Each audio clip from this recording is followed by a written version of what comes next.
көп кыргыздар орус жарандыгын алганы белгилүү да, Ооба. сыр эмес. Сиз өзүңүз айткандай мобилизациядан качып кайра азыр өлкөгө массалык түрдө келе башташы мүмкүнбү? Референдум боюнча Россиянын тажрыйбасы мол. Илгери ата-бабабыз айткан экен, орус менен дос болсоң айбалтаң ала жүр деп. Анан жанагы бизди мигранттар кимдер? Көпчүлүгү жаштар да, жаңы кабылган кылмыш кодексине ылайык алып, дезертир катары катуу көп жылга камалат кесилет. Оңго барсаң дагы, солго барсаң дагы атың өлөт дегендей маселе. Саламатсыздарбы? Бүгүн Орусиянын президенти Владимир Путин чектелген мобилизацияны баштоо жарлыгына кол койгону белгилүү болду. Ошол эле учурда Украинадагы мурунку өздөрүн ДНР, ЛНР атаган жана азыркы Украинанын Запорожье жана Херсон облустарында Россиянын курамына кошулуу боюнча референдум жүргүзүү ошондой демилге пайда болгону бир убакка келип түштү да. Анан айтылып аткан божомолдор боюнча эми логика боюнча деле ушундай болот. Бул ушул орус армиясынын Украинадагы койгон максаттарына жете албай калгандыктан шашылыш болду деп айтылып калып атат да. Сиз ушул пикирге кошуласызбы? Шашылыш болуп калды деген пикирге же? Ооба, башында май айында болот деп күтүлгөн. Андан кийин кайра жылдырышкан. Бирок азыр мына ошол Херсондо, Запорожьеде 20 сентябрда кошулабыз деген демилгени айтышты дагы, 23-27 добуш берүү күндөрү болгону калды да. Ошол күндөр өтөт референдум деп, мындай айтканда өтө чукул эле убакыт болот. Буга чейин даярданып келген, макул эмесмин, анткени биринчиден бул атайын операция деп аталган согуш аракеттери чындыгында Россиянын батышы менен кармашы Европа жана Америка Кошмо Штаттары ар кандай сценарийди, ар кандай иштерди, ар кандай окуянын өнүгүшүнө Россия даяр болчу.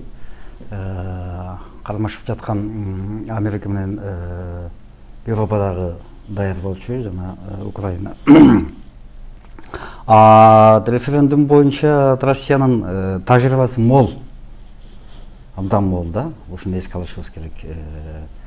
Анткени Крым ошол аркылуу болду.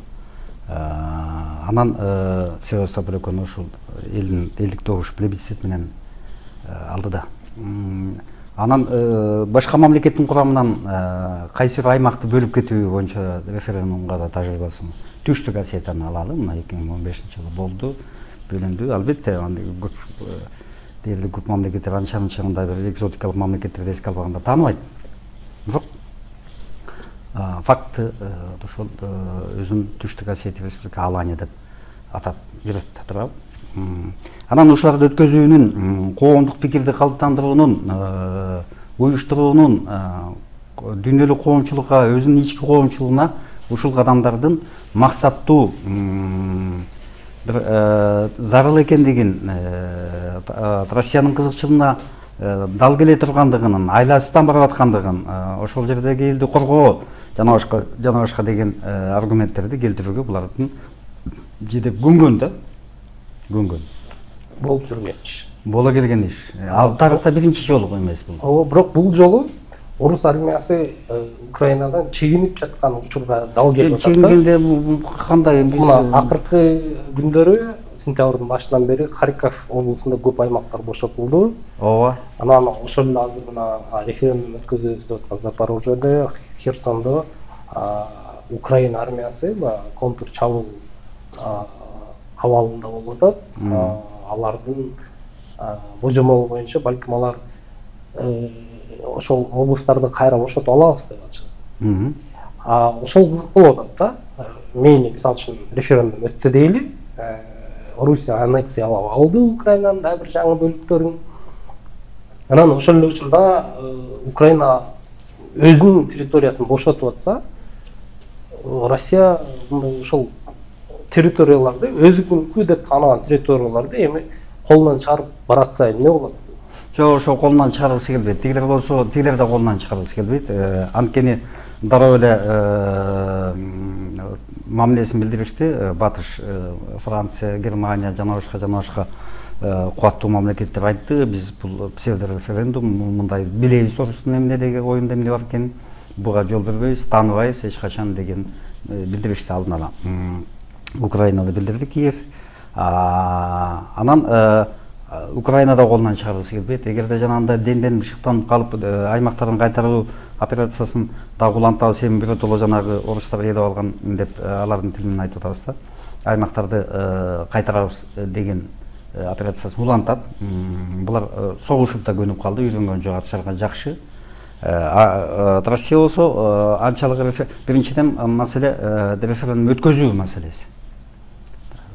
Коомдук пикир оңбо, анан жанагындай кырдаалда эки жагынан тең Россия чочулап турган мезгилде биринчиден ички кырдаал буга кандай кабыл алат? Согуштук аракеттер улана берсе, ал азап тозок, экономикалык, социалдык жана башка түйүшкүтөр көп да абдан.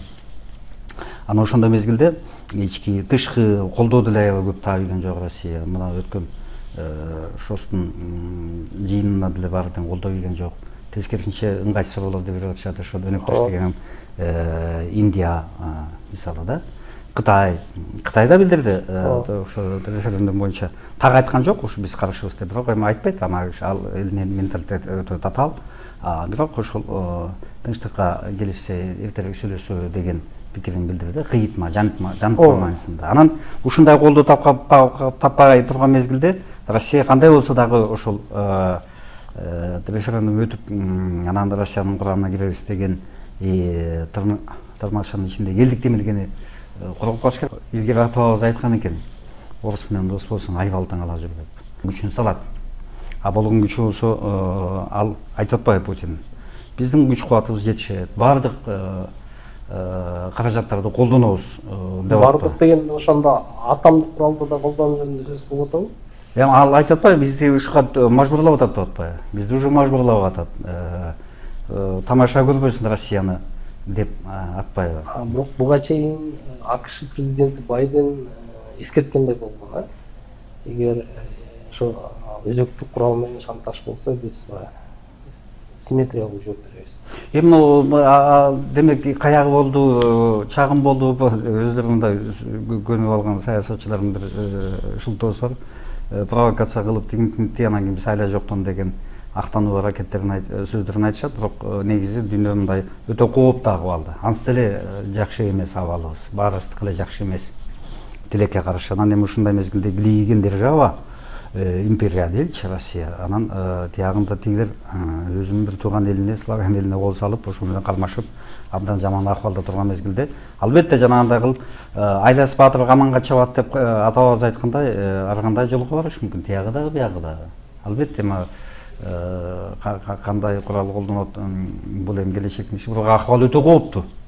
Анткени ушунча согушуп алып, анан бул ички орус элине түшүндүрүш керек да, орус жарандарына. Биз эмне үчүн баштадыңар анда дейт да. Эмне үчүн баштадың? Ушунча кишибиз өлдү дейт. Ар бир мамлекет согушта өзүнүн жоготуусун азайтканга аракет кылат. Бирок ошол эле учурда азыр 5000 айтып атат, мисалы ошой чектелген мобилизация алкагында 300 000 киши дагы мобилизация. Ал ошол биринчи кезектеги мобилизацияда 300 000 киши. А мобилизациялык потенциал 25 миллиондон чукул деп атат. Бирок мен айтайын дегеним ошол, сиз айтып атпайсызбы, булар андан эле согушту баштадык эле суроо беришет деп. Анан ошого куйругулаш эле мобилизация башталса, Россияда социалдык абал чыңалат да. Чыңалат, албетте. Ошону айтып атам, экинчи жагы өзүнүн ички абалы кыйындайт да. Ошондо бир жагынан согуштан өтө албай кыйналып атса, яны үстүнө дагы бир эми социалдык чыңалууну кошуп алуу мүмкүнчүлүгү Украинанын жеңип алуу мүмкүнчүлүгүнө караганда көбүрөөк деген пикир бар да азыр. Ооба. Ошо бир мындайча айтканда бир маселени чече албай үстүнө дагы бирди кошуп аткан, кандай түшүнсөк болот? Балким ушул жанагындай бардык маселени баарын топтоп бир чечем деп ишенип атса керек да. Же жана генералитети, саясатчылары тегерек четинде акыл-көйлөрү ошентип ынандырып атса керек да. Мага киши деле өзү деле баарын талдап атса, салмактап атса керек, бирок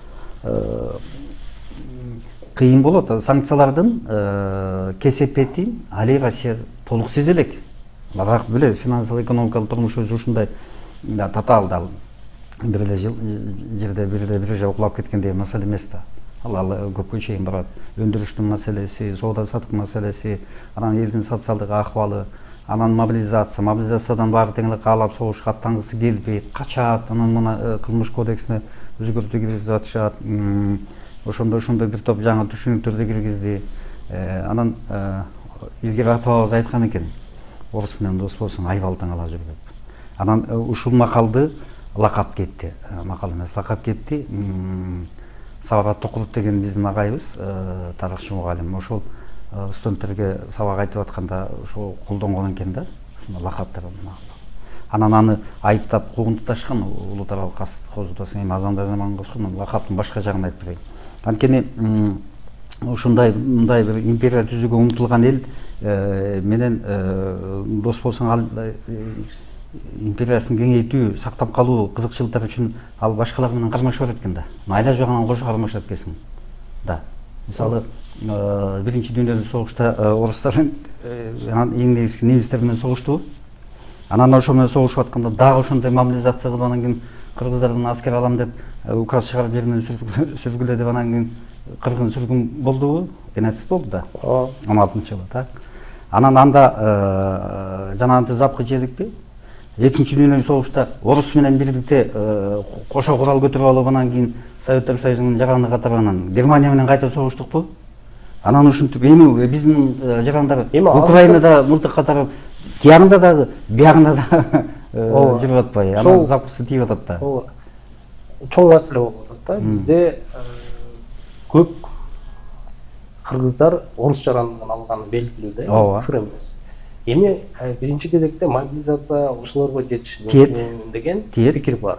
Ооба, тиет. Анткени алар жарандар, сиз өзүңүз айткандай мобилизациядан качып кайра азыр өлкөгө массалык түрдө келе башташы мүмкүнбү? Эми аны жокко чыгарууга болбойт, келишин да жокко чыгарууга болбойт, кесепетин да жокко чыгарууга болбойт. Ал көрүнүп турган нерсе да. Бул 3 категорияга бөлүнөт мобилизацияда. Бардык өлкөлөрдө ошондой болуш керек. Биринчи категорияда жанагындай 35 жашка чейинки солдат катардагы сержанттар, андан кийин 50ге чейинки офицерлер, экинчи категорияны 60ка, анан 65ке жетип анан 3-үнчү категориясына топтойт да. Анан жанагындай топтой албай калса, анан экинчи категорияга өтө баштайт. Зарылчылык болсо 3-үнчү категорияга өтөт. Анан жанагы бизди мигранттар кимдер? Көпчүлүгү жаштар да, 70ке чыккан киши аякында барат эле, жанагы мобилизационный мөөнөтүнөн өткөн. Анан армияда кызмат, аскерде кызмат кылгандар бар. Так, анан ошонто турган ошолорго каттап четенен чакырып келгенде, анан биздин орус жарандыгын алган ушул өлкөдөн таалай издеп келип бакыт табам дегендер, албетте анан ал чакырылат, баргысы келбейт. Чужая война деген, не своя война деген бар. Так, не моя война деген, менин согушум эмес, менин өлкөм үчүн эмес. Бирок сен жарандысың. А барбаса кылмыш жаңы кабылган кылмыш кодексине ылайык ал дезертир катары катуу көп жылга камалат, кесилет дегендей ошо соттолот. 5 жылдан 15 жылга чейин. Анан ушундай эки альтернатива: согушка барасың, согушка барбасаң түрмөгө кесилесиң. Түрмөгө барсаң, аяктан дагы согуштан качып кутула албайсың.